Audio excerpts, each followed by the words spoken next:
Last Tuesday, I went down to the wharf. I went to listen to the sea lion. You know the sounds, the endless honking.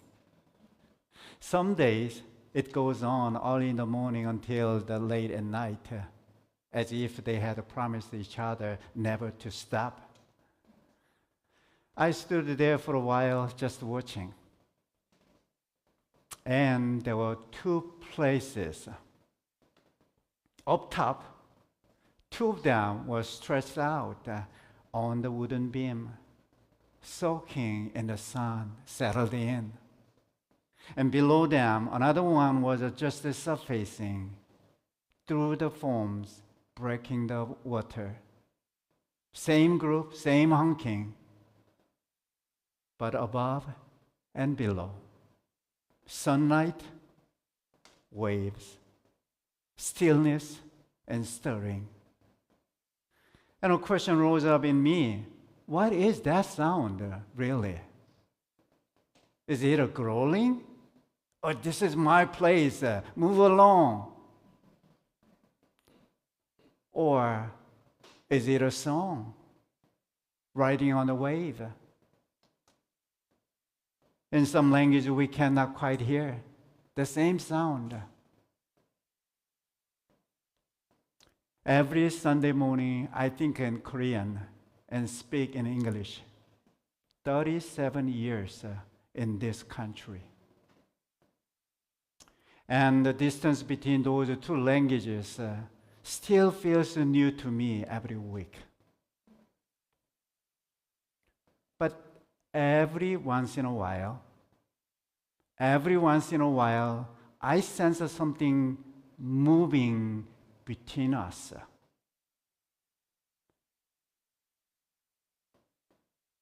Something flowing across the difference of languages, difference of culture, difference of generations. For a long time, I did not know what it was. This past week, in a meeting room on the 17th Avenue, in our fellowship hall, around the food, someone had carefully prepared. And in the quiet of a late night prayer, that something was moving again. But if I'm honest with you, I have often been waiting for it in the wrong places. At the front of some tent I built, and the inside of the line that I drew. And while I was watching the tent, it was already moving somewhere else, above and below. Today is a Pentecost, day of the Spirit's coming. So this past week, with the sound of the sea lion still in my ears, and the narrow river between Korean and English is still under my feet, I opened the Word. The book of the Numbers, chapter 11, and Acts chapter 2. Two passages, 1,500 years apart, with the same Spirit moving between them. What might we hear together this morning? So I opened the book of Numbers, chapter 11, and the first thing I noticed was Moses was tired.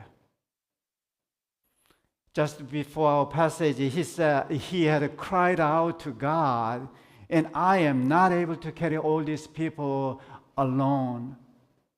They are too heavy for me. The people had been complaining about the manna, about the food. They wanted what they used to have in Egypt. And Moses was done. Why have you laid the burden of all these people on me? He said. Why me? I have to tell you, when I read that verse the first time, I sat with that for a long time. Because Moses sounds like every pastor I have ever known. He sounds like me. Probably he sounds like some of you in your own calling, your own and walk. your own family. I cannot carry this alone. And here's what God does. God does not lift the burden off Moses' shoulder. God distributed, gathered 70 elders. And God says, and I will take some of the spirit that is on you and put it on them. The 70 gather around the tent. The Spirit comes. They prophesy. But then, verse 26, something strange happens. 2 men, Eldad and Medad, did not come out to the tent. They were on the list. Their names had been chosen. But for some reason, the text didn't say why. They stayed behind, in the camp, not in the meeting place. And you know what? The Spirit rested on them too. The same Hebrew word, rested. Same verb, same Spirit above at the tent and below in the camp. A young man comes running. Moses, Eldad and Medad, they are prophesying in the camp. It's Joshua. Moses' right hand, the future leader of Israel, the one being groomed for power. Joshua says, "My Lord Moses, stop them. Stop them." I want you to hold that word for a moment. Because Joshua was not a bad man. Joshua was a faithful man. He was protecting something he believed was holy. The order, the line of authority, the proper place where the Spirit was supposed to move. He was guarding the tent. And here's something I noticed this week that I had never seen before in this way. Years later, in another wilderness, on the road to Caesarea Philippi, another faithful man would say something very similar and to his teacher. Jesus had just told the disciples he must go to Jerusalem and suffer and die. And Peter the rock, the one being groomed for leaders, Peter took Jesus aside and said, "Far be it from you, Lord. This shall never happen to you. Stop. This is not how it should go." The same instinct, Joshua and Peter. 1,500 years apart, both are trying to protect the Spirit from moving where it should be.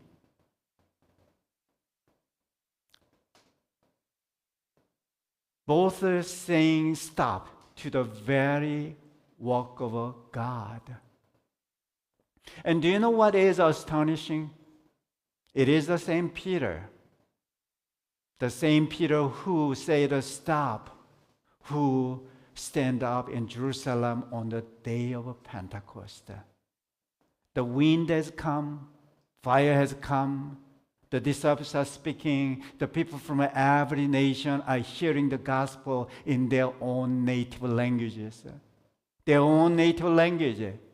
Not one tongue restored, but every tongue honored. And Peter raised his voice and quoted the prophet Joel.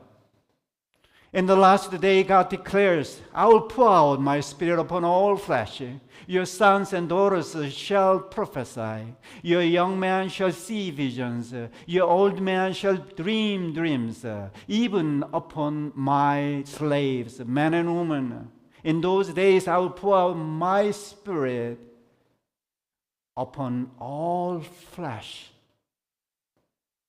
Do you hear what is happening? 1,500 years earlier, Moses had stood in the wilderness and cried out that all the Lord's people were prophets. Would that the Lord would put His Spirit on them all?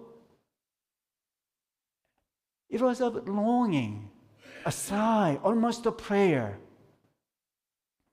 And it took 1,500 years. But on the days of Pentecost, the Spirit said yes to Moses' prayer. The Spirit said yes to Moses' tired, lonely, longing prayer in the wilderness. Yes, all of them, upon all flesh.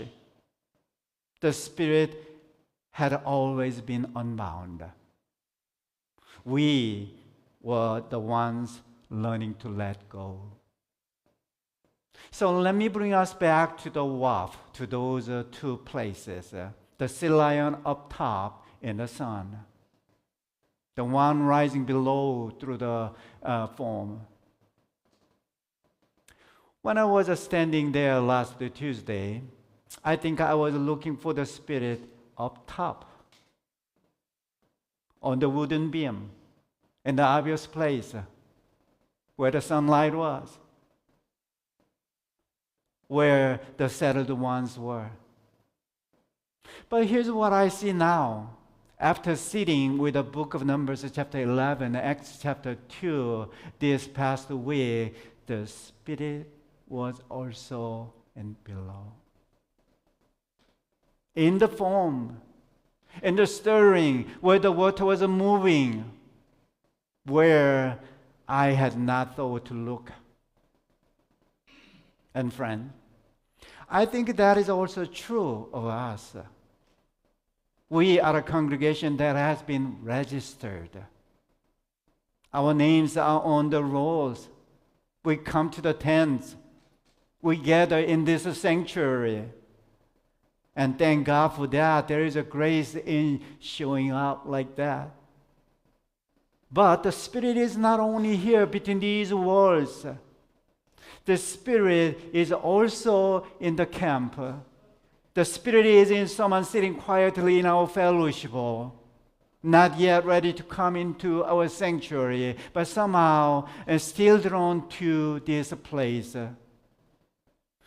The Spirit is in those who stay with our children in the Sunday school classroom, keeping watch and holding space, and missing the sermon so that the little ones do not miss being known.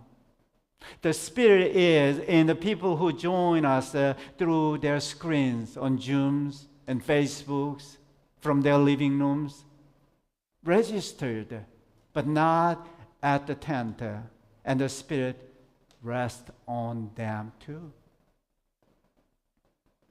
The Spirit is in our neighbors who do not yet know they are the part of our story. The Spirit is in the students who come to this church for something they cannot quite name, above and below. But there's just something else in the text ask of me and of us. And I want to be honest with you. There is a Joshua in me. Maybe there is a Joshua in you too. When the 17th Avenue project trembled, when the path forward feels uncertain, when consensus we thought was settled begins to crack, something in me wants to say, stop. Stop the wavering. Stop the questioning. Keep the order. Protect the line. And I want to be careful here, because I do not believe that voice is wicked. Joshua was a faithful man. He was protecting what he believed was holy. But faithful instinct can still get in the way of what God is doing. And every Sunday before this sermon, we cry together, more prayer, more power. I want to ask you something I have not asked before. What kind of power are we asking? If we are asking for Joshua's power, the power to defend our territory, to keep our order, to make sure things go the way we think they should, then I'm not sure that prayer can be answered. Because that's not the prayer of the Pentecost. That's not the power of Pentecost. The power of Pentecost is not a fortress to defend. It is a river that overflows. It is the courage to tell the truth in love, even when our hands are trembling. It is the willingness to see the Spirit moving in the camp, in the form, in the place that we did not build. The Spirit has always been unbound. We are the ones that are still learning to be unbound by the Spirit. So now, turn to the one person near you, just one, and carry this question together. Not a discussion, just wondering out loud. Is the Spirit only in the place I have built for it? Or is the Spirit also moving where I have not yet thought to look? Take a minute and listen to the other person. So you guys have each person.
Now we can switch.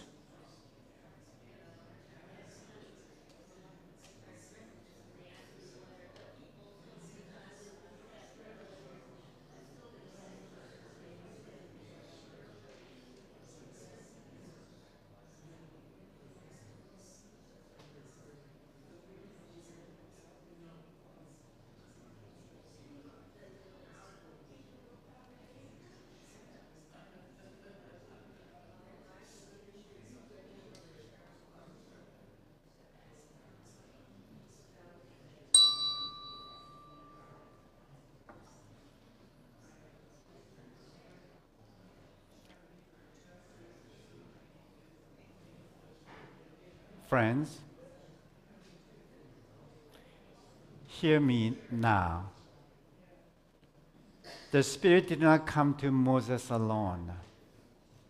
The Spirit was shared across 70 elders into the camp, onto the two unexpected names. And here's the wonder of it. When the Spirit was shared, the Spirit was not diminished. Moses did not have a less. The 70 did not receive a smaller portion. Eldad and Medad in the camp received the same full Spirit. Because the Spirit is not a loaf of bread that ran out when we shared. The Spirit is a river. And rivers, when you draw from them, keep flowing and flowing. The Spirit did not come to Peter alone. The Spirit fell on all of them. And through their trembling voices, the world heard the gospel in every language under heaven. So today, on this Pentecost, I want you to hear this. You are not alone. the Spirit that rests on Moses, the Spirit that fell on Medad and Eldad and Medad in the camp, the Spirit that filled the room of frightened disciples and turned them into witness, that same Spirit rests on you.